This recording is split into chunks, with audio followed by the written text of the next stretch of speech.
मी नवी मुंबईचा रहिवासी आहे आणि साईबाबा हे रुग्णसेवेमध्ये खूप विश्वास ठेवतात. 1998 साली मी पहिल्यांदा इथे आलो होतो. त्यावेळेला मी त्यांना सहज म्हटलं होतं, की "माझ्या हातनं चांगलं कार्य घडू दे, मला खूप मोठं करा. मी भक्तिभावाने तुम्हाला निश्चित श्रद्धेने माझ्याने जेवढं होईल तेवढं अर्पण करेन." अ, आणि तसा मुकुट आहे.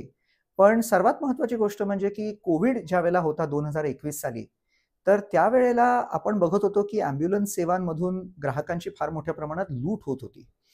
आणि त्यावेळेला मला कोविड झाला होता. माझ्या घरामध्ये मिसेसला पण झाला होता. पण कोविड झाल्यावरती, बरा झाल्यावरती मी सरळ उठलो अ, आणि एक आपण ज्याला म्हणू शकतो नवीन ॲम्ब्युलन्स 17.5 लाखाची टाटा मोटर्सकडनं विकत घेतली आणि त्यावेळेपासून नवी मुंबईमध्ये आम्ही ₹100 ॲम्ब्युलन्स सेवा ही सुरू केलेली आहे.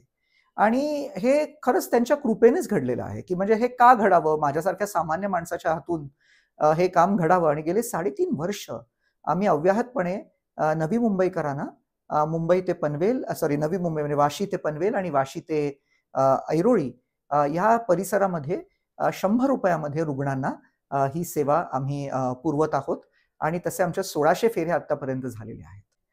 आज आम्ही एक छोटासा मुकुट साईंच्या चरणी वाहिलेला आहे आणि तो काही लाखो रुपयांचा आहे. पण त्याला जास्त महत्त्व नाहीये. साईंनी म्हणजे एवढ्या म्हणजे त्यांच्या चरणी आम्ही काय देणार त्यातला प्रकार आहे.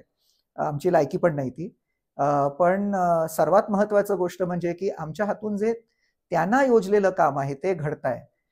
ते खूप महत्त्वाचं आहे आणि असंख्य रुग्णांचे आशीर्वाद, असंख्य रुग्णांच्या आपण ज्याला म्हणू शकतो गुड विशेस यामुळे कदाचित आम्हाला ही बुद्धी झाली असावी, की आज आम्हाला त्यांचं दर्शन घडलेलं असावं.